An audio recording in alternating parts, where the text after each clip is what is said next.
कृष्ण करुणा सिंधु दीनबंधु जगत्पते गोपेश गोपिका कांत राधा कांत नमस्तुते तप्त कांचन गौरांगी राधे वृंदावनेश्वरी वृषभानुसुते देवी प्रणमामि हरिप्रिये नीलाचल निवासाय नित्याय परमात्मने बलभद्र सुभद्राभ्यां जगन्नाथाय ते नमः नमो महावदन्नाय कृष्णप्रेम प्रदायते कृष्णाय कृष्ण चैतन्य नाम्ने गौरतिसे नमः। पंचतत्त्वात्मकं कृष्णं भक्तरूपस्वरूपकं भक्तावतारं भक्ताख्यं नमामि भक्तशक्तिकं। नित्यानंद नमस्तुभ्यं प्रेमानंद प्रदायिने कलौ कल्मषनाशाय जन्मवापतये नमः। जय श्री कृष्ण चैतन्य प्रभु नित्यानंद श्री अद्वैत गदाधर श्रीवासादि गौर भक्तवृंद। हरे कृष्ण कृष्ण कृष्ण हरे हरे, हरे राम राम राम हरे हरे।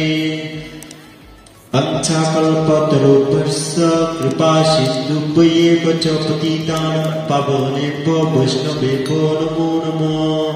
वृन्दावै तुलसी देव्यै प्रिया वै केशवश च विष्णुभक्तिप्रदे देवी सप्तवत्यै नमो नमः।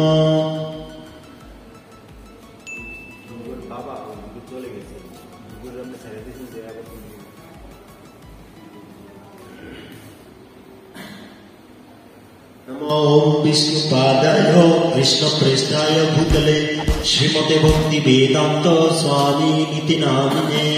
नमस्ते सरस्वती देवे गौरवाणी प्रचारिणे निर्विशेष शून्यवादी पाश्चात्य देशतारिणे। नमो विष्णुपादाय कृष्णप्रेष्ठाय भूतले श्रीमते भक्ति सिद्धांत सरस्वती इति नामिने। श्री वार्षवानवि विद्वैताय कृपाद्वये कृष्ण समुद्र विज्ञानदायिने प्रभवे नमः। माधुर्योज्ज्वल ब्रह्मांड श्री रूपानुग भक्तिद श्री गौर करुणा शक्ति विग्रहाय नमस्ते। नमस्ते गौरवाणी श्रीमते दीनतारिणे श्री रूपानुग विरुद्ध सिद्धांत दान्तहारिणे। नमो विष्णुपादाय कृष्णप्रेष्ठाय भूतले श्रीमते भक्तिचार्य स्वामिनीति नामिने। स्निग्धचेत सुप्रणीत पद्मिनं च रसप्लुतं प्रभुपादगत प्राणनौमि भक्तिचारुपदम्। नमो विष्णुपादाय कृष्णप्रेष्ठाय भूतले श्रीमते भक्तिवेदान्त स्वामिनीति नामिने। नमस्ते सरस्वती देवे गौरवाणी प्रचारिणे निर्विशेष शून्यवादी पाश्चात्य देशतारिणे। नमो विष्णुपादाय कृष्णप्रेष्ठाय भूतले श्रीमते जयपताका स्वामिनीति नामिने। नमाचार्यपादाय निताय कृपाप्रदायिने गौरकथानन्दोय नगर ग्रामतारिणे। वंशाकल्पतरुभ्यश्च कृपा सिन्धुभ्येव च पतितानां पावनेभ्यो वैष्णवेभ्यो नमो नमः। ओम नमो भगवते वासुदेवाय। नमो भगवते वासुदेवाय। भगवते वासुदेवाय। नमो भगवते वासुदेवाय। नमो भगवते वासुदेवाय। नमो भगवते वासुदेवाय। संस्कृतं नरं चैव नरोत्तमं देवीं सरस्वतीं वेषं ततो जयमुदीरये। नष्टप्रायेषु अभद्रेषु नित्यं भागवतसेवया भगवतोत्तमश्लोके भक्तिर्भक्तिनैस्तिकी। सबै पुंसं परो धर्मो यत भक्तिरदक्षते अहंकृति अप्रतिहता जयात्मसु प्रसीदति। मूकं करोति वाचालं पङ्गुं लङ्घयते गिरिं यत्कृपातमहं वन्दे परमानन्दमाधवम्। श्रीचैतन्येश्वरं श्रीगुरुदिनतारिणं हरिः ओं तत्सत्। तमादिदेवं करुणानिधानं तमालवर्णं सीतावतारम्। अपार संसार समुद्र सेतुं भजामहे भगवत स्वरूपम्।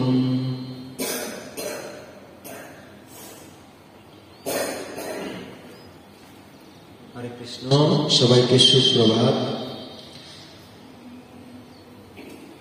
সবাইকে স্বাগত জানাচ্ছি আজকের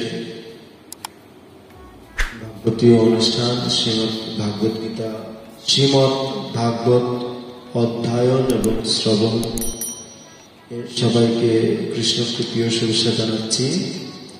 সবাই কৃপা করে আমার পরপর উচ্চারণ করার চেষ্টা করবেন। এটা হচ্ছে তৃতীয় স্কন্ধ 21 অধ্যায় মনু কর্দম সংবাদ। মনু মহারাজ এবং কর্দম মুনি দুইজনের আলোচনা। আমরা শ্লোক 14 থেকে শ্রবণ করব। সবাই আমার পরপর বলার চেষ্টা করবেন। ইয়ে মায়া তে হত মেধস পাদ অরবিন্দম ভব সিন্ধু পোতম উপাসতে কাম লোভায়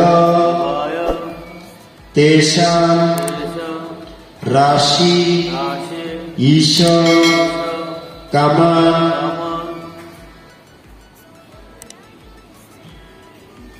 নিরয়ে অপি ইয়েষু। শাব্দিক অর্থ সবাই বলবেন। ইয়ে যারা, মায়া মোহিনী শক্তির দ্বারা, তে আপনার,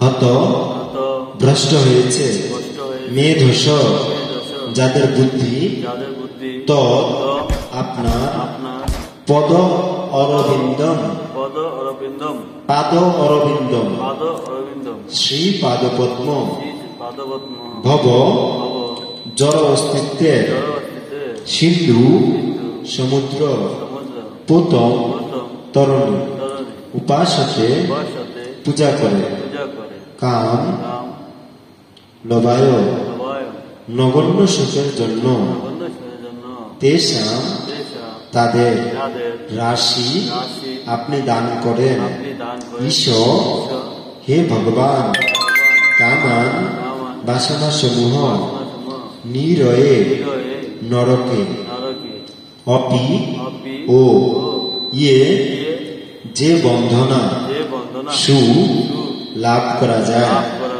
অনুবাদ। আপনার শ্রী পাদপদ্ম সংসার সমুদ্র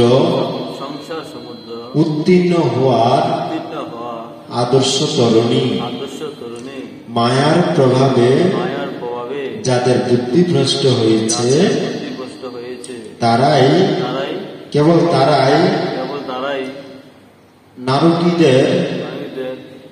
নারকীদের ও প্রাপ্য অনিত্য ইন্দ্রিয় সুখের জন্য সেই পাদপদ্মের আরাধনা করে। কিন্তু হে প্রভু, আপনি এতই দয়াময় যে এমনকি তাদের প্রতিও কৃপা বর্ষণ করেন। আমি একবার বলছি, আপনার শ্রী পাদপদ্ম সংসার সমুদ্র উত্তীর্ণ হওয়ার আদর্শ তরণী। এখানে কর্দমমুনি ভগবানকে উদ্দেশ্য করে বলছেন। আমরা আগে শ্লোকের অনুবাদ দেখতে পাই যে মহর্ষি কর্দম করলেন, হে পরমারাধ্য ভগবান, ভগবানকে উদ্দেশ্য করে বলছে কি, সমস্ত অস্তিত্বের উৎস আপনাকে দর্শন করে আমার চক্ষুদয় আজ পূর্ণরূপে সার্থক হল। মহান যোগীরা জন্ম জন্মান্তর ধরে গভীর ধ্যানের মাধ্যমে আপনার চিন্ময় রূপ দর্শন করার আকাঙ্ক্ষা করেন। কারা?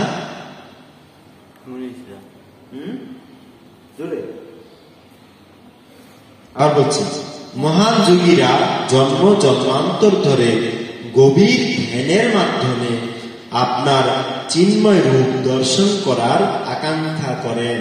যোগীরা কারা? যোগীরা, মহান যোগীরা। কিভাবে? কিভাবে? গভীর ধ্যানের মাধ্যমে। তারপরে কত সময় ধরে? কত সময় ধরে? জন্ম জন্মান্তর ধরে। এক জন্মে 1 ঘন্টা, 2 ঘন্টা, 5 ঘন্টা, 10 ঘন্টা, 1 মাস, 1 বছর, 10 বছর, 50 বছর, 100 বছর না, কতদিন? জন্ম জন্মান্তর ধরে। গীতাতে একটা শ্লোক আছে, বহু নাম জন্ম নামন্তে জ্ঞানবান নাম প্রপদ্যতে বাসুদেব সর্বনীতি স্বমহাত্মা সুদুর্লভ। বহু বহু জন্মের পরে কোন জীবাত্মা জানতে পারে আমাকে বাসুদেব জ্ঞানে ভজনা করে এবং তাদের মধ্যে কদাচিৎ কেউ একজন আমাকে লাভ করে। এইভাবে বলা হচ্ছে কি জন্ম জন্মান্তর ধরে কারা? যোগীরা, মুনি ঋষিরা বা যোগীরা কি করেন? এই কার ধ্যান করেন? ভগবানের। ভগবানের।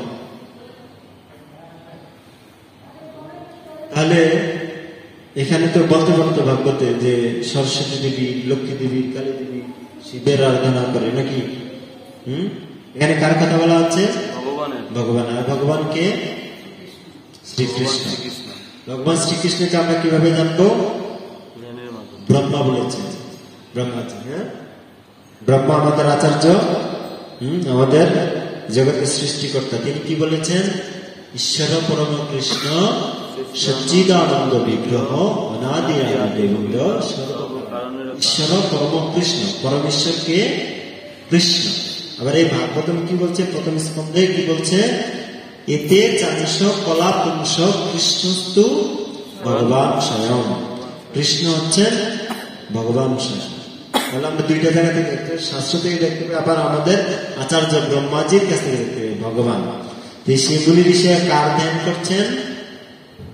ভগবানের। ভগবানের ধ্যান করছেন। কতদিন ধরে? জন্ম জন্মান্তর ধরে। তাহলে আমাদের আমরা যা করছি তার অবস্থা কি? আমরা কি চাইলে ভগবানকে দর্শন করতে পারবো? যারা শুদ্ধ ভক্ত তারা কি দেখতে পায়? জগন্নাথ, বলদেব, সুভদ্রা, কানাইলা। আমরা দেখি কি? পাথরের মূর্তি। তাহলে আমরা চেষ্টা করছি, আমরা যদি চেষ্টা চালিয়ে যাই জন্ম জন্মান্তর ধরে, তাহলে আমরাও কোনো জন্মে সেটা দর্শন করা সম্ভব হলেও হতে পারে। কিন্তু চেষ্টা চালিয়ে যেতে হবে। তারপর আজকে শ্লোকে কি বলছে দেখুন, যে আপনার শ্রীপাদপদ্ম সংসার সমুদ্র উত্তীর্ণ হওয়ার আদর্শ তরণী। সংসার সমুদ্র, এইবার বলেছে গুরুত্বপূর্ণ কথা। কেন আমরা ভগবানকে দর্শন করতে যাব? কি দরকার ভগবানকে দর্শন করতে যাওয়া? আমরা কি কেউ চাই? আমরা চাই কি আরো স্বামী, সন্তান, পুত্র, স্ত্রী, বাবা মা নিয়ে আরো সুখে শান্তিতে বসবাস করতে নাকি? কিন্তু এই জগৎটা কি সুখের জায়গা? জগতে কি বলা হয়েছে জগৎ সম্পর্কে? সংসার দাবানল। আমাদের আচার্যগণ বর্ণনা করেছে সংসারটা হচ্ছে দাবানল সদৃশ। দাবানল মানে কি? দাবানল মানে হলো যেখানে আগুন নিজে নিজে জ্বলে, কেউ জ্বালায় না। আমাদের জ্বলে কিনা আগুন? আগুন জ্বলে? জ্বলে। আগুন দেখা যায় না। আগুন দেখা যায় না। এটাকে কি আগুন বলে? কামনা বাসনার আগুন। এটা চাই, ওটা চাই। আগুন কেউ জ্বালায়? জ্বালায় কিনা? এই জন্য এটাকে কি বলা হচ্ছে? সংসার রূপ কামনা বাসনা। কামনা বাসনা রূপ সংসার।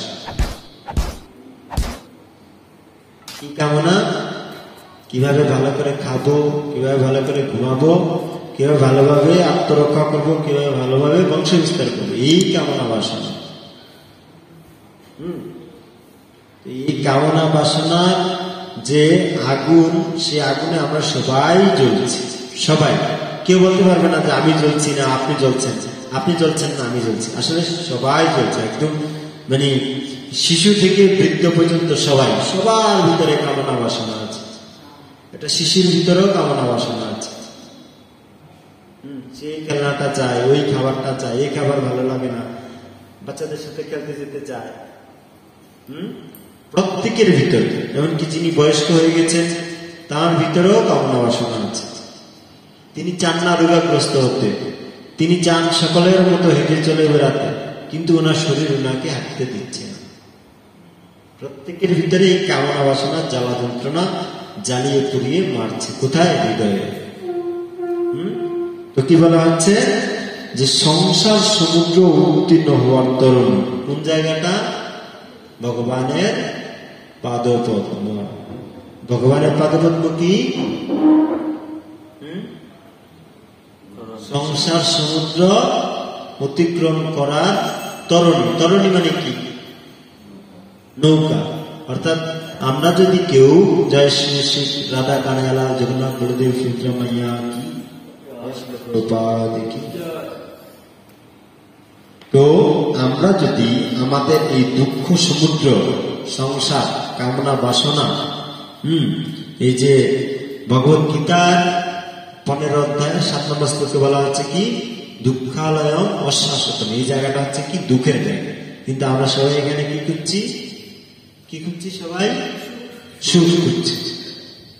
তো বলা হচ্ছে আমরা যদি ফার্মেসিতে যাই, ফার্মেসিতে গিয়ে যদি চাল ডাল আটা ময়দা দিতে বলি, দিবে না?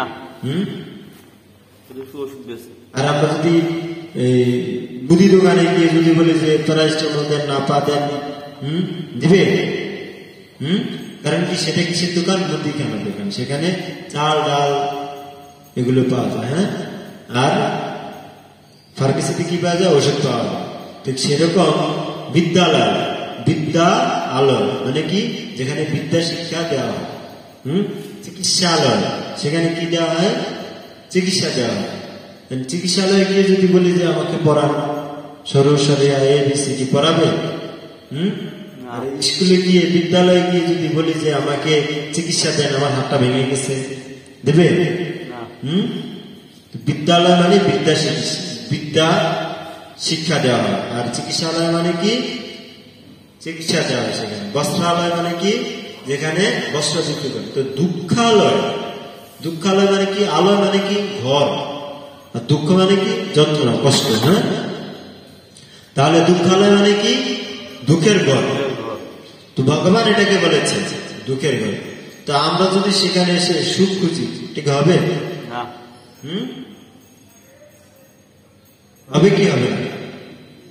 তো এটা মুখে বলা যতটা না সহজ, বাস্তবে অভিজ্ঞতা লাভ করা সেটা আরো কঠিন।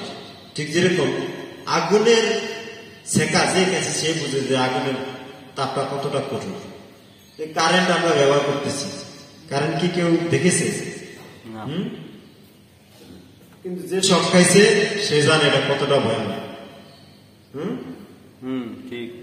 বেতালে শক খেলে একদম জীবন শেষ। অথচ দেখা যায়। তো এটা উপলব্ধি করা খুব সহজ বিষয় না। তা আমরা যে দুঃখে আছি বা দুঃখালয়, এটা উপলব্ধি করা খুব সহজ বিষয় না, যার কারণে আমরা এখানে সুখ খুঁজতেছি। যদি আমরা বুঝতে পারতাম যে এটা দুঃখালয়, তাহলে কারেন্ট কিন্তু মানে জল যেভাবে ব্যবহার করে, কাগজ যেভাবে ব্যবহার করে, কারেন্ট এইভাবে কেউ ব্যবহার করে? এভাবে ব্যবহার করতে হবে না। কারণ কি একটু তাল বেতাল হলেই অ্যাক্সিডেন্ট, দুর্ঘটনা সব খেতে হবে। হ্যাঁ, ঠিক কিনা? খুব সতর্কতার সহিত ব্যবহার করে কারেন্ট, তাই না?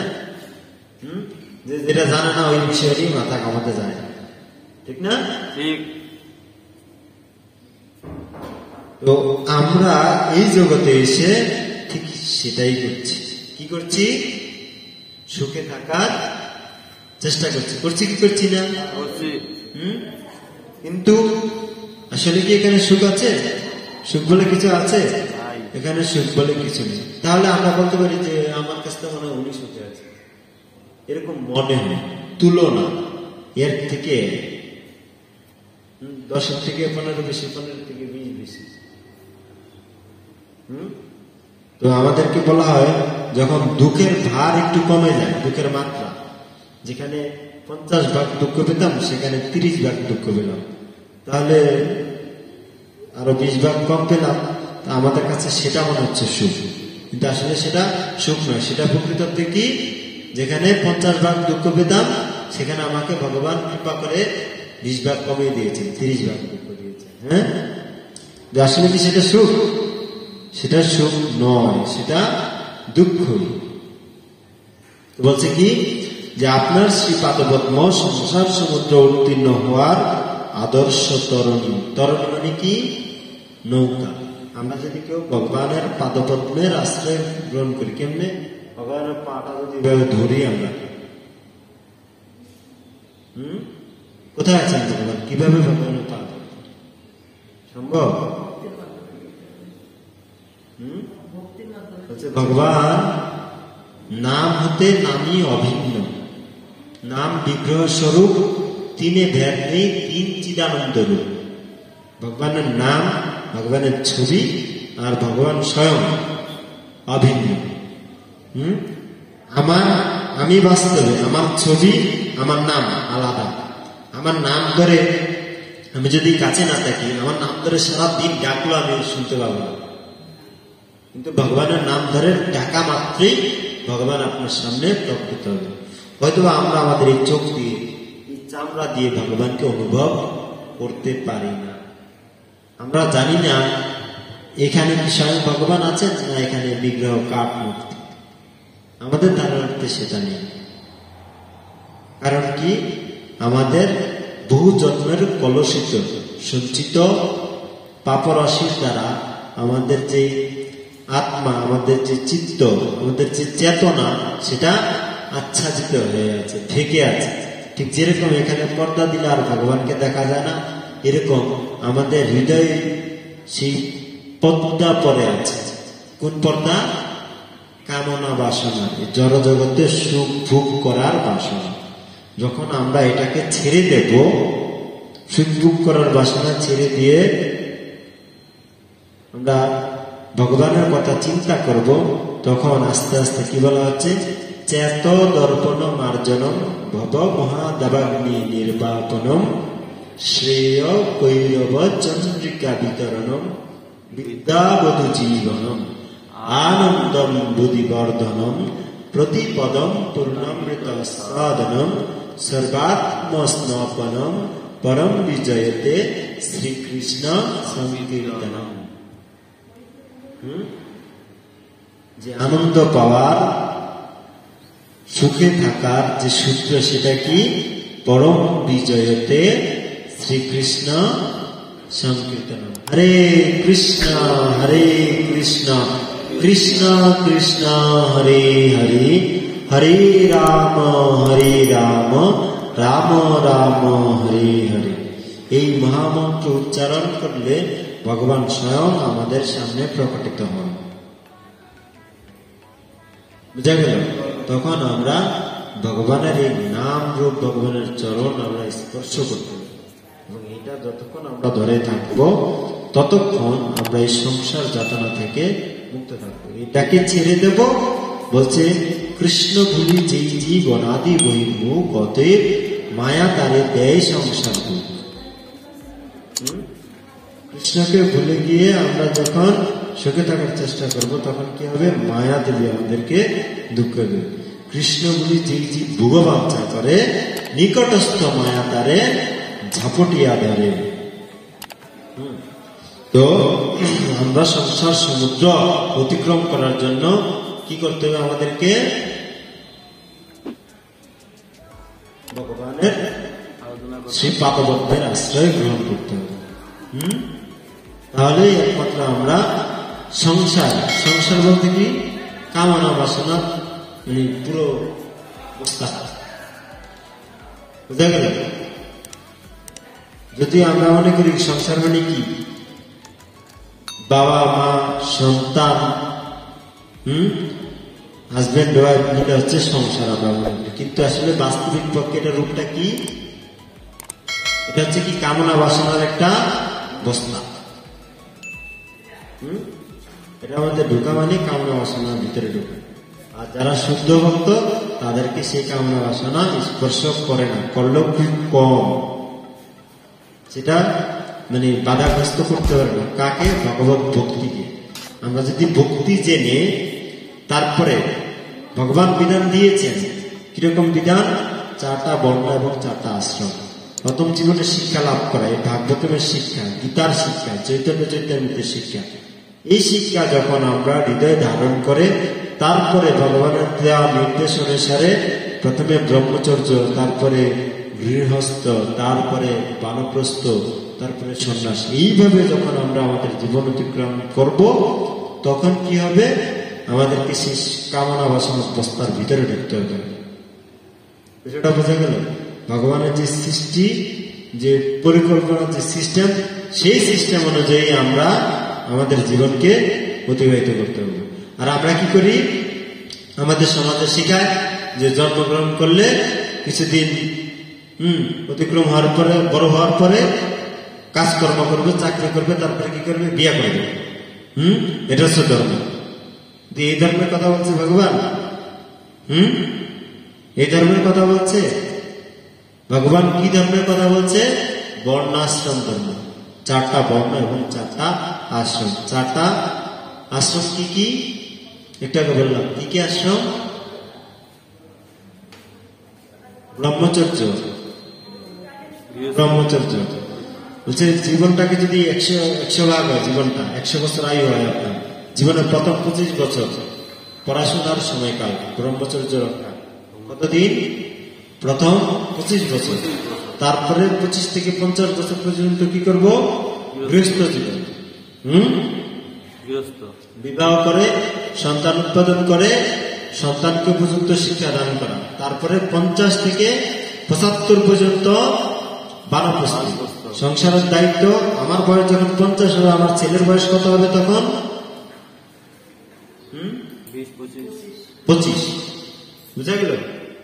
25 বছর বয়সে আমার সন্তানের কাছে, 25 বছর সে প্রাপ্তবয়স্ক হয়ে গেল। আমার যে দায়িত্ব সংসারের, সেই দায়িত্ব কার কাছে দেব?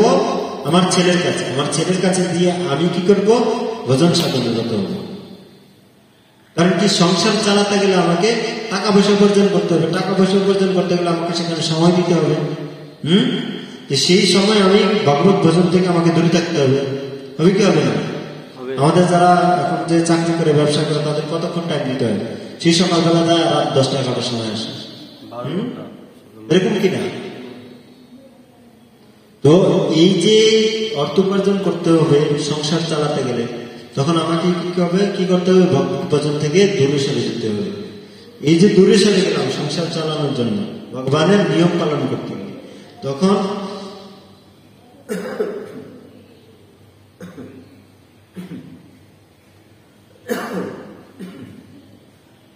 এই 50 বছর বয়সে উপযুক্ত ছেলের কাছে সংসারের দায়িত্ব দিয়ে আমাকে আবার ভজন সাধনে রত থাকতে হবে। কোথায় থেকে? সংসারে থেকে। 50 থেকে 75 বছর বয়স পর্যন্ত বানপ্রস্থি। তারপরে বানপ্রস্থি থেকে সন্ন্যাস 75 থেকে 100। কিন্তু আমাদের এখন আয়ু আছে 75 পর্যন্ত যায়, খুব কম। 60-70 হলেই দুনিয়া থেকে চলে যাচ্ছে। কেন? এটা কারণটা কি? হচ্ছে অত্যাধিক অনিয়ম, ধর্মীয় আচার আচরণ পালন না করা। নাহলে আমাদের প্রত্যেকের জন্য কলিযুগের আয়ু কতদিন? 100 বছর। এটা ভগবান দিয়েছেন আমার উপহার, কিন্তু আমরা অবহেলায় সেই উপহারকে নষ্ট করে দিচ্ছি। বুঝা গেল? তো আমরা যদি এই সংসার সমুদ্র অতিক্রম করতে চাই, তাহলে আমাদেরকে কি করতে হবে? ভগবানের দেওয়া নিয়ম পালন করে ভগবানের চরণে আশ্রয় গ্রহণ করতে হবে। তাহলে আমাদের সবকিছু ঠিক থাকবে, সংসার জীবন ঠিক থাকবে, আমাদের আধ্যাত্মিক জীবনও ঠিক থাকবে। নাহলে কি হবে? ভগবানের নির্দেশ যদি আমরা পালন না করি, আমাদের মতো যদি আমরা চলতে চাই, শুধু মায়ার লাথি খাবো আর জন্ম মৃত্যু জরা ব্যাধি, এই দুঃখ দূষণ দর্শন। পৃথিবীতে সবচেয়ে কষ্টকর জায়গা কোথায় জানেন? সবচেয়ে কষ্টকর জায়গা জানেন? জানা আছে? সবচেয়ে কষ্টকর জায়গা আছে মাতৃজঠর। মায়ের গর্ভে সবচেয়ে কষ্ট। কিভাবে থাকে জানেন? আমরা মায়ের গর্ভে আমাদের মাথা থাকে নিচের দিকে, পা থাকে উপরের দিকে। বুঝতে পারেন? কতদিন? 10 মাস। শুধু এটাই শেষ না, আরো আছে। চোখ নাক মুখ থাকে সেখানে? থাকে, চোখ নাক মুখ থাকে, কিন্তু দেখতে পাই না। চোখ বন্ধ করে কতক্ষণ রাখতে পারবেন? হ্যাঁ, কতক্ষণ রাখতে পারবেন? এই শেষ না, আরো আছে কি, আমাদের শরীরে চামড়া কেমন থাকে তখন? একবারই পাতলা, কাগজের মতো, কাগজের চেয়েও পাতলা। সেই চামড়ার উপর দিয়ে মা যেটা খায় সেটাই সেই চামড়ার উপর দিয়ে, গরম ভাত খায় সেটা গিয়ে চামড়ায় লাগে। বলা হচ্ছে আপনার হাতটা যদি কেটে যায়, সেই কাটা জায়গাটা যদি আবার একটু আগুন লাগিয়ে পুড়ে যায় তাহলে কি অবস্থা হবে? আবার সেখানে যদি একটু লবণ লাগে তাহলে কি অবস্থা হবে? আবার সেখানে যদি একটু মরিচ লাগে তখন কি অবস্থাটা হবে? কাটা জায়গাটা যন্ত্রণা শেষ আছে। তো বলা হচ্ছে কি যে মায়ের গর্ভে মা যেটা খায়, টক খায়, ঝাল খায়, লোনা খায়, লবণ খায়, সবগুলো আমাদের সেই চামড়ার উপর দিয়ে লাগে। কষ্টে দুঃখে আমরা চিৎকার দিতে থাকি, আমরা ভগবানকে বলতে থাকি, হে ভগবান আমাদেরকে এখান থেকে বের করো, আমাদেরকে এখান থেকে বের করো। জননী জঠরে ছিলাম যখন বিষম বন্ধন পাশে, একবার প্রভু দেখা দিয়া মোরে বঞ্চিলে এই দীনদাসে। কখন? মাতৃগর্ভে আমরা যখন সপ্তম বয়সে থাকি, সপ্তম মাস, তখন আমাদের আকুল প্রার্থনা, আর পারছি না, তখন ভগবান কৃপা করে আমাদেরকে দর্শন দেয়। তখন ভগবানকে আমরা কথা দিই, ভগবান আমাদেরকে বলে, কেন আমি তোমাকে এখান থেকে মুক্ত করব? আমরা ডেকেছি ভগবানকে, ভগবান আমাদেরকে রক্ষা করবে। ভগবান এসে কি বলতেছেন যে কেন আমি তোমাকে রক্ষা করব? তখন আমরা কি বলি যে আমাকে এখান থেকে বাঁচাও, আমি এখন থেকে তোমার নাম গুণাগুণ ছাড়া আর কিছু করবো না, নাম গুণাগুণ মহিমা কীর্তন ছাড়া আর কিছু করবো না। তারপরে কি হয়? কি হয়? ভুলে যাই। মনে থাকে আমাদের এই কথা, এই যে প্রতিশ্রুতি দিয়ে আসছি ভগবানের কাছে, মনে থাকে না? মনে থাকে না।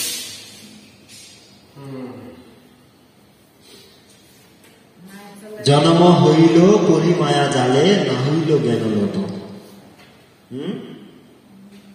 আমরা যখন মায়া জালে আবদ্ধ হয়ে যাই, আমাদের পিতা মাতার আদর, কাকি জেঠির আদর, কাকা জেঠার আদর, দাদা দিদির আদর, ভাই বোনদের আদর, মামা মামির আদর, মাসির আদর, পিসির আদর পেয়ে আমরা সেই কথা ভুলে যাই।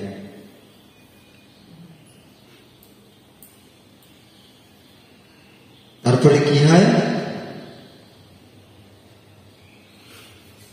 আমরা মায়ার বন্ধনে পড়ে কি পরিস্থিতি আমাদের বর্তমান যে অবস্থা সবাই বুঝছে কি,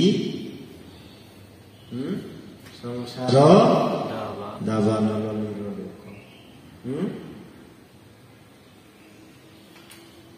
খুব সুন্দর একটা ভজন আছে,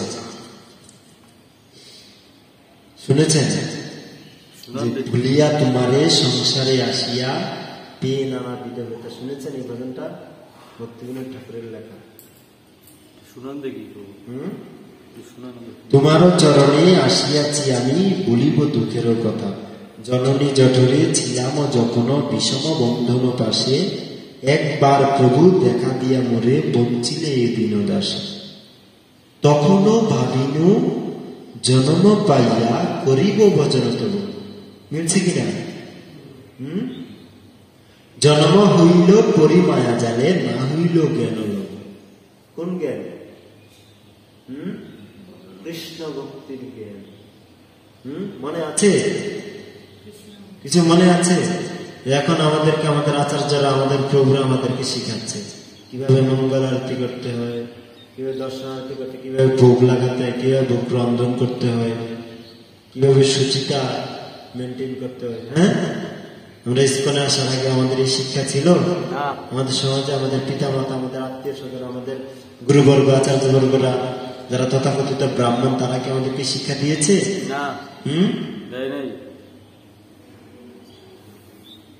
মিলছে কিনা এই কথা সেটা আমাদের সেই জ্ঞান কি আছে? কিন্তু বলছে কি জীবের স্বরূপ হয় কৃষ্ণের নিত্য দাস। কৃষ্ণের তটস্থ শক্তি ভেদ হবে প্রকাশ। আমাদের স্বরূপ কি?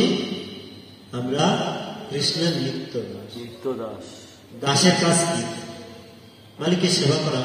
ভগবানের সেবা করা। মালিকের সেবা করছি, ভগবানের সেবা করছি না। সংসারে যারা আছে, যারা এখনো ভক্তি জীবন পূর্ণরূপে পালন করছে না, অন্যান্য সনাতন ধর্মাবলম্বীরা যারা আছে, তারা ইস্কনের সাথে যুক্ত হয়নি, তাদের কাছে এই শিক্ষা আছে, এই জ্ঞান আছে, কৃষ্ণ ভক্তির এই জ্ঞান না। ভগবান কি বলেছেন যে জীবের স্বরূপ হয় কৃষ্ণ নিত্য দাস। সে কি করছে? সে কি ভগবানের দাস না? ভগবানের অংশ না? অংশ কিনা?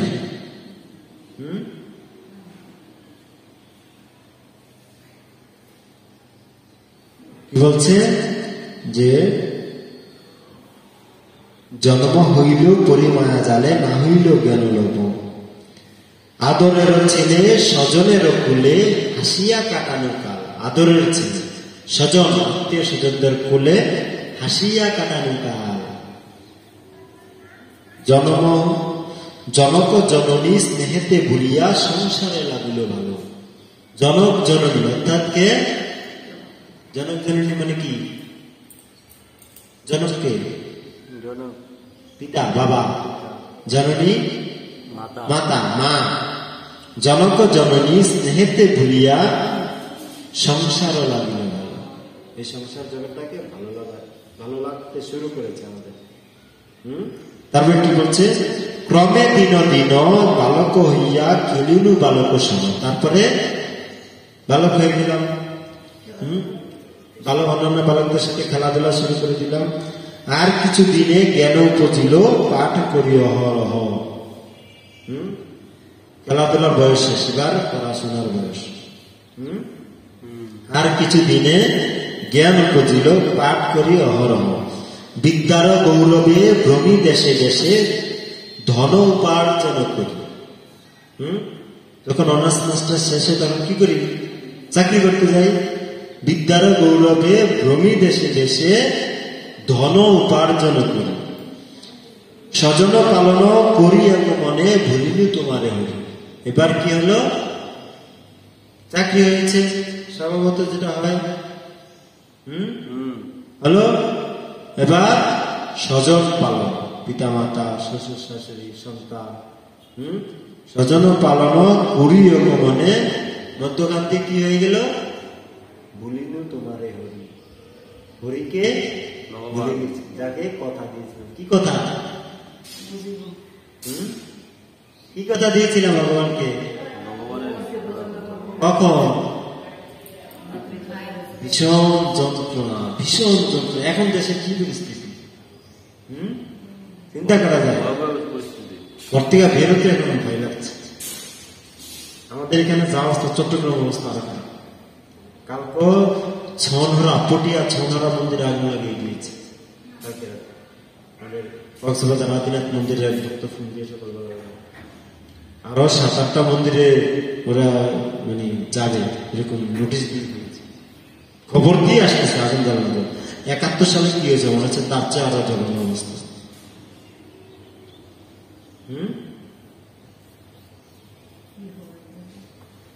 এর চেয়ে কষ্ট জননী জটিল। যদি ভগবত ভজন না করি, আবার জন্মগ্রহণ করতে হবে। কোথায় যেতে হবে? মাতৃজঠরে।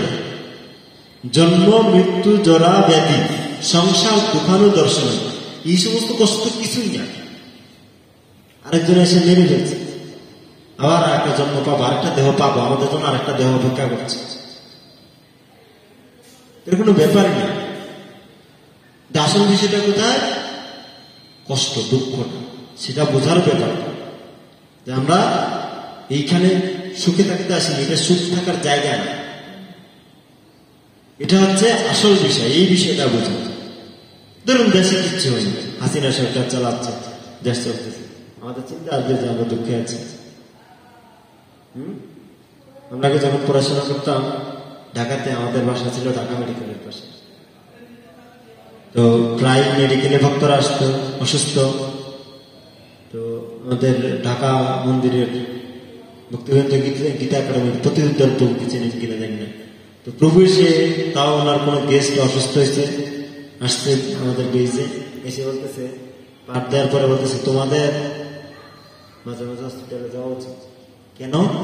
তোমরা যে এখানে ভালো আছো, সুখে আছো, এটা তোমরা বুঝতে পারতেছো, তোমরা আনন্দে থেকে মারামারি করো, একজন আরেকজনের সাথে কথা বলো না, কিলাকিলি করো, থাকে না পোলাপান্ডে একসাথে হলে যেটা হয়। বলছে কি বলছে, তোমরা মাঝে মাঝে দেখো কি অবস্থা, একজনের হাত নাই, একজনের পা নাই, একজনের চোখ নাই, একজনের কান নাই, মুখ নাই, কত কষ্টে আছে। তোমাদের সবকিছু তো ভালো চলছে, আর তোমরা একে অপরকে ভালো সম্পর্ক রেখে চলছে, সেটা বুঝতে পেরেছেন?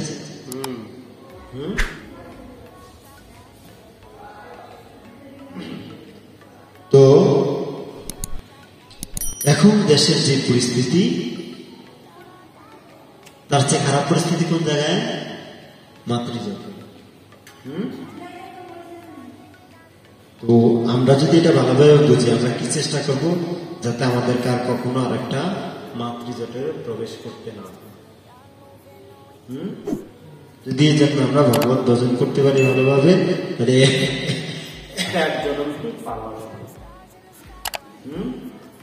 বুঝা গেল? কি বলছে? বার্ধক্যে এখন ভকতি বিনোদ কাঁদিয়া কাতরবতী। বার্ধক্য, বয়স্ক হয়ে গেছে, না বুঝিয়া তোরে দৃঢ় বৃথা গেল, এখন কি হবে? যদিও ভক্তিবিনোদ ঠাকুরকে তো চেনেন, আমাদের এই যে গুরু পরম্পরা, প্রথম জন্মের পরের জন্ম জগন্নাথ দাস বাবাজি, তারপরে ভক্তিবিনোদ ঠাকুর। উনি কি ছিলেন? ম্যাজিস্ট্রেট ছিলেন তৎকালীন সময়ে। তিনি চাকরি ছেড়ে দিয়ে চৈতন্য মহাপ্রভুর বাণী প্রচারে বেরিয়ে পড়েছিলেন। এটা উনি আমাদের জন্য লিখেছেন, আমাদের পরিস্থিতি হচ্ছে এটা ওনার পরিস্থিতি না। তো এই হচ্ছে আমাদের সংসারের অবস্থা। আর আমরা যদি এই সংসারের অবস্থা থেকে মুক্তি পেতে চাই, তাহলে কি করতে হবে? এই ভগবানের চরণ আশ্রয় করতে। কি বলছে? আপনার শ্রী পাদপদ্ম সংসার সমুদ্র উত্তীর্ণ হওয়ার আদর্শ তরুণী। মায়ার প্রভাবে যাদের বুদ্ধি ভ্রষ্ট হয়েছে, কেবল তারাই নারকীদেরও প্রাপ্য অনিত্য ইন্দ্রিয় সুখের জন্য সেই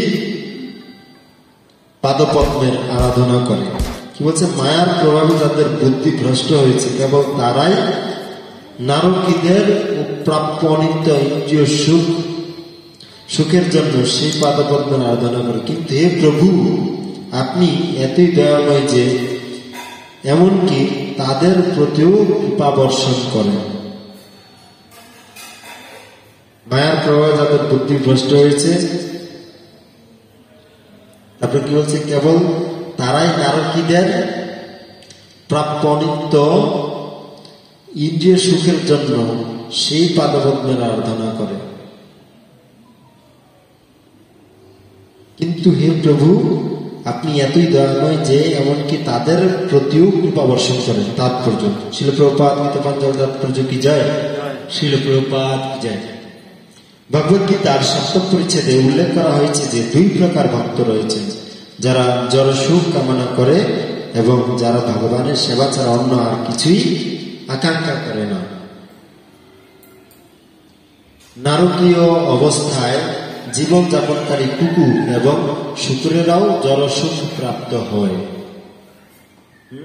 এটাকে নারকীয় অবস্থায় বলা যায়। এখন আমরা যেটা আছে নরকের মতো মনে হচ্ছে কিনা? সারাক্ষণ একটা অস্থিরতা কাজ করে না? কখন এসে আক্রমণ করে, কখন এসে আক্রমণ করে। কি বলছে? যে নারকীয় অবস্থায় জীবনযাপনকারী কুকুর ও শুকুরেরাও জড়সুখ প্রাপ্ত হয়। শুকুর ও পূর্ণ মাত্রায় আহার, নিদ্রা, ভয় এবং মৈথুন সুখ উপভোগ করে এবং জড় অস্তিত্বের এই প্রকার নারকীয় সুখ উপভোগ করে। তারা অত্যন্ত তৃপ্ত হয়। আধুনিক যুগের যোগীরা উপদেশ দেয় যে যেহেতু ইন্দ্রিয় রয়েছে, তাই সেগুলিকে কুকুর বিড়ালের মতো পূর্ণ মাত্রায় উপভোগ করা অবশ্য কর্তব্য, কিন্তু তা সত্ত্বেও মানুষ যোগ অনুশীলন করে যেতে পারে। কর্দমমণি এখানে সেই প্রকার মতবাদের নিন্দা করেছেন। তিনি বলেছেন যে এই প্রকার জড়সুখ নারকীয় পরিবেশে কুকুর বিড়ালেরাও লাভ করে থাকে। ভগবান এতই কৃপাময় যে তথাকথিত যোগীরা যদি এই প্রকার নারকীয় সুখের ফলে তৃপ্ত হয়, তাহলে তিনি তাদের বাসনা অনুসারে জড়সুখ ভোগের সমস্ত সুযোগ সুবিধা দান করেন, কিন্তু তারা কর্দমমণির মতো সিদ্ধি লাভ করতে পারে না। হরে কৃষ্ণ। হরে কৃষ্ণ। নারকীয় এবং আসুরিক ব্যক্তিরা পরম সিদ্ধি যে কি তা জানে না, তাই তারা মনে করে যে ইন্দ্রিয় সুখ ভোগই হচ্ছে জীবনের চরম লক্ষ্য। নারকীয় এবং আসুরিক ব্যক্তিরা পরম সিদ্ধি যে কি তা জানে না। আপনারা বুঝতে পেরেছেন তো? যারা আসুরিক ব্যক্তি তারা পরম সিদ্ধি, আমরা এতক্ষণ ধরে আলোচনা করেছি পরম সিদ্ধি কোথায়? ভগবানের চরণ আশ্রয় গ্রহণ করা। হ্যাঁ, বলছে কি যারা আসরিক এবং যারা হচ্ছে নারকীয় তারা এই বিষয়টা জানে না, তাই তারা মনে করেছে ইন্দ্রিয় সুখ ভোগই হচ্ছে জীবনের চরম লক্ষ্য। আমাদের মা বাবার দেওয়া যে শিক্ষা, এতক্ষণ আমরা যেটা নিয়ে আলোচনা করলাম ভজন, তারা উপদেশ দেয় যে ইন্দ্রিয় সুখ ভোগ করার সঙ্গে সঙ্গে কয়েকটি মন্ত্র উচ্চারণ করে এবং কয়েকটি অভ্যাসের অনুশীলন করে সহজে সিদ্ধি লাভ করা যেতে পারে। এই প্রকার ব্যক্তিদের এখানে মেধস অর্থাৎ যাদের মস্তিষ্ক নষ্ট হয়ে গেছে বলে বর্ণনা করা হয়েছে, যা তারা যোগ অথবা ধ্যানের সিদ্ধির মাধ্যমে জড়সুখ ভোগ করতে চায়। ভগবত গীতায় ভগবান বলেছেন যে যারা দেবদেবীর পূজা করে তাদের বুদ্ধি নষ্ট হয়ে গেছে। যারা দেবদেবীর পূজা করে তাদের বুদ্ধি নষ্ট হয়ে গেছে। কেন কেন এই কথা বলছে ভগবান জানেন? তেমনি এখানেও কর্দমমণি বলছেন যে যারা যোগ অনুশীলনের মাধ্যমে জড়সুখ ভোগ করতে চায় তাদের মেধা নষ্ট হয়ে গেছে এবং তারা হচ্ছে এক নম্বরের মূর্খ। কেমনে গালিগালাজ করছে দেখুন ভাগবত, যে প্রকৃতপক্ষে বুদ্ধিমান যোগ সাধকের কর্তব্য হচ্ছে পরমেশ্বর ভগবানের আরাধনা করার মাধ্যমে ভব সাগর অতিক্রম করা। বুদ্ধিমানের কাজ কি? পরমেশ্বর ভগবানের আরাধনা করা। আমরা তো জানি, আলোচনা করলাম। হ্যাঁ, ভব সাগর অতিক্রম করা এবং ভগবানের শ্রী পাদপদ্ম দর্শন করা ছাড়া আর অন্য কিছুর আকাঙ্ক্ষা না করা। কিন্তু ভগবান এতই কৃপাময় যে এমনকি আজও যাদের মেধা নষ্ট হয়ে গিয়েছে তারাও বিড়াল, কুকুর অথবা শূকর শরীর লাভ করে। আরেকটা শরীর আমাদের জন্য অপেক্ষা করে আছে, হয়তো বা মানুষের শরীর নাও হতে পারে। হ্যাঁ, কুকুর বিড়ালের সঙ্গে আমরা শরীর আমরা পাবো, এতে কোনো সন্দেহ নেই। ইন্দ্রিয় তৃপ্তি সাধন এবং যৌন সুখ উপভোগ করার বর লাভ করে। ভগবত গীতায় তার এই আশীর্বাদ প্রতিপন্ন করে ভগবান বলেছেন, মানুষ আমার কাছ থেকে যা পেতে চায় আমি তার সমস্ত বাসনায় পূর্ণ করি। ভগবান কি বলছেন? মানুষ আমার কাছ থেকে যা পেতে চায় আমি তার সমস্ত বাসনায় পূর্ণ করি। তো কেন দেবদেবীদের আরাধনাকে অল্পবুদ্ধি সম্পন্ন বলা হয়েছে? যে দেবদেবীদের কাছে আমরা কি চাই? লক্ষ্মী দেবী কি চাই? ধন দৌলত। সরস্বতী দেবী বিদ্যা চাই। শনিদেবের কাছে কি চাই? শনিদেবের কাছে বিপদ থেকে মুক্তি চাই শনিদেবের কাছে, তাই না? কিন্তু এই যে লক্ষ্মী দেবীর কাছে যে আরাধনা করলাম, লক্ষ্মী দেবীর কাছে ধন সম্পদের যে আরাধনা করলাম, এই ধন সম্পদ আমার কাছে কতদিন থাকবে? অল্প কয়দিন। যতদিন এই দেহে প্রাণ আছে, অর্থাৎ আমার এই শরীরটা যতদিন জীবিত আছে, শরীর জগৎ ত্যাগ করবো, আমার সেই ধন সম্পদ দ্বারা কোনো দাম থাকবে? ধরুন আমি অনার্স মাস্টার্স কমপ্লিট করলাম, এখন এই যে সার্টিফিকেট, আমি মরে যাওয়ার পরে সার্টিফিকেট দিয়ে কে কিছু করতে পারবে? না। বুঝতে গেলে? তো দেবদেবীদের দেওয়া জিনিসটা আমাদের এই জগতের মধ্যে সীমাবদ্ধ, পরের জন্য আর কোনো কাজে লাগবে না। আসে না। এই জন্য যারা দেবদেবীদের আরাধনা করে তাদেরকে কি বলা হচ্ছে? অল্প বুদ্ধি সম্পন্ন, তাদের বুদ্ধি কম। তারা জানে না যে দেহত্যাগ করার পরে ধন সম্পদ, বিদ্যা, বিপদ মুক্তি কোনো কাজেই আসবে না, আর মৃত্যু আমাদের হবে। জগতের আরেকটা নাম কি? মৃত্যুলোক। তো এখানে যে আসবে তার মৃত্যু হবে। মর্তলোক বলে না, শুনেছেন না? মর্তলোক মানে কি? মৃত্যুলোক। এখানে কেউ অমর হয়েছে দেখেছেন? দেখেছেন কেউ অমর? দেখেছেন কিনা? দেখেছেন কেউ অমর? যে আসছে সে মারা গেছে। আমার দাদা, তার দাদা, তার দাদা, আমার বাবা কদিন পরে মারা যাবে, এমনকি কদিন পরে আমিও দেব। সবাইকেই দেয়াতে করতে, এই জন্য বলা আছে কি মর্তলোক। তো এইখানে আমরা একমাত্র কৃষ্ণের ভজন, কৃষ্ণের আরাধনা করলে সেটা কি হবে? স্থায়ী। সেটা কখনো হয় নাই, ব্যয় নেই। বুঝা গেল? শুধু আনন্দে আনন্দ, আনন্দম বুদ্ধিবর্ধন, প্রতিপদম পূর্ণ অমৃত আস্বাদন। পরম বিজয়তে শ্রীকৃষ্ণ সংকীর্তনম। হরে কৃষ্ণ কৃষ্ণ কৃষ্ণ হরে হরে, হরে রাম রাম রাম হরে হরে। কষ্ট পেয়েছেন আমার কথায়? আমাদের প্রসাদের বেল বেজে গেছে, আমরা প্রসাদে যাবো। অনেকক্ষণ ধরে আপনাদের পাশে গেছি। যা শ্রবণ করলেন এর ভিতরে কোনো প্রশ্ন আছে আপনাদের জানার কিছু আছে কি?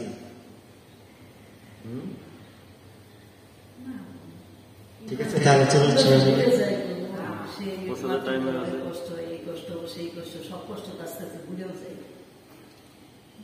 ভুলে যাওয়াটাকে মনে করার উপায় হচ্ছে সাধু সঙ্গ।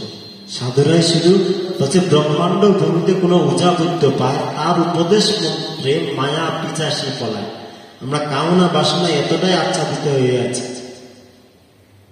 গীতার 15 অধ্যায় 7 নম্বর শ্লোকে ভগবান বলছেন যে মামেই বংশ জীবভূত জীবলোক সনাতন। আর 8 অধ্যায় 15 নম্বর শ্লোকে বলছে দুঃখালয় মৎস্যম, এটা হচ্ছে দুঃখের আলয়। ওখানে বলা আছে যে আমরা কৃষ্ণের অংশ। কৃষ্ণের অংশ হওয়ার কারণে আমরা কৃষ্ণের মতো গুণ সম্পন্ন, কিন্তু কৃষ্ণ বৃহৎ, আমরা হচ্ছে ক্ষুদ্র।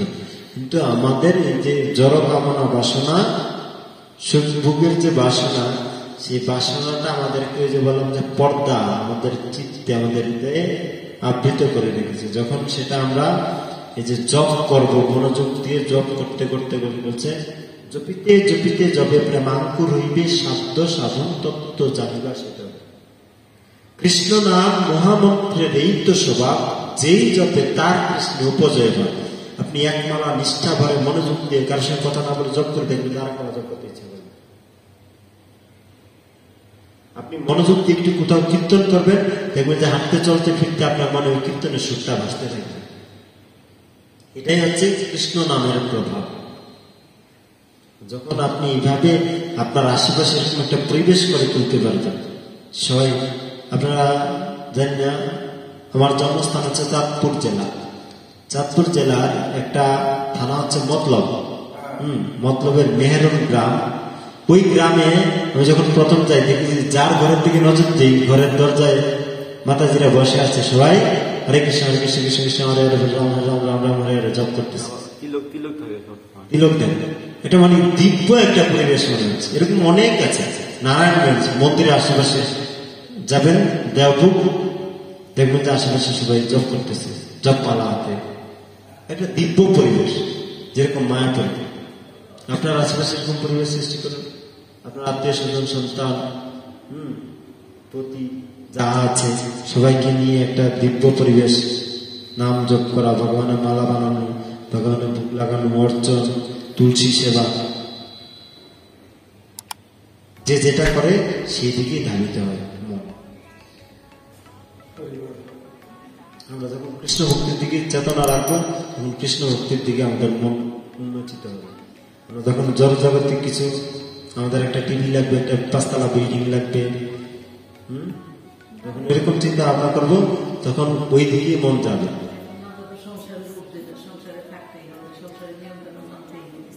না, সংসারের নিয়মটা তো ভগবানের নিয়ম থেকে এসেছে। ভগবান বলছেন যে আমি জীবকে চারটা ভাগে বিভক্ত করছি। এখন আমরা ভগবানের কি নিয়ম মানছি?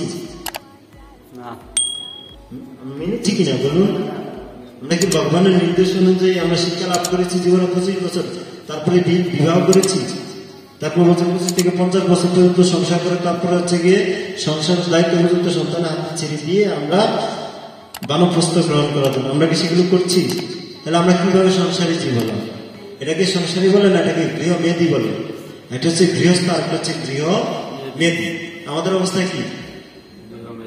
গৃহ মেধি। আমরা যখন প্রকৃত সংসার করবো সেটাকে কি বলা হয়? কৃষ্ণের সংসার। আর কি বলা হচ্ছে? কৃষ্ণের সংসার করো, ছাড়িও না চার, জীবে দয়া কৃষ্ণ নাম সর্বধর্ম সার।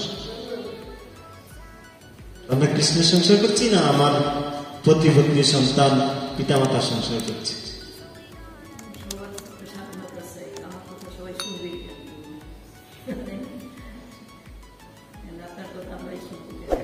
আমাদেরকে চেষ্টা করতে হবে, বাকিটা কৃষ্ণ ব্যবস্থা। আমরা যদি হাল ছেড়ে দিয়ে চেষ্টা না করি তাহলে হবে? আমরা যেটা চেষ্টা করি সেটাই ভগবান আজকে তাৎপর্য লাস্টে বলেছে, জীবের বাসনা অনুযায়ী আমি তার বাসনা পূরণ করি। করে কি করি না? কৃষ্ণ বলছে কিনা? তাহলে আর কিসের চিন্তা? ঠিক আছে, তাহলে Pancāsa Kotara Bursa Kripa Shri Pariya Bachapri Dhanam Prabhu Vishnu Prabhu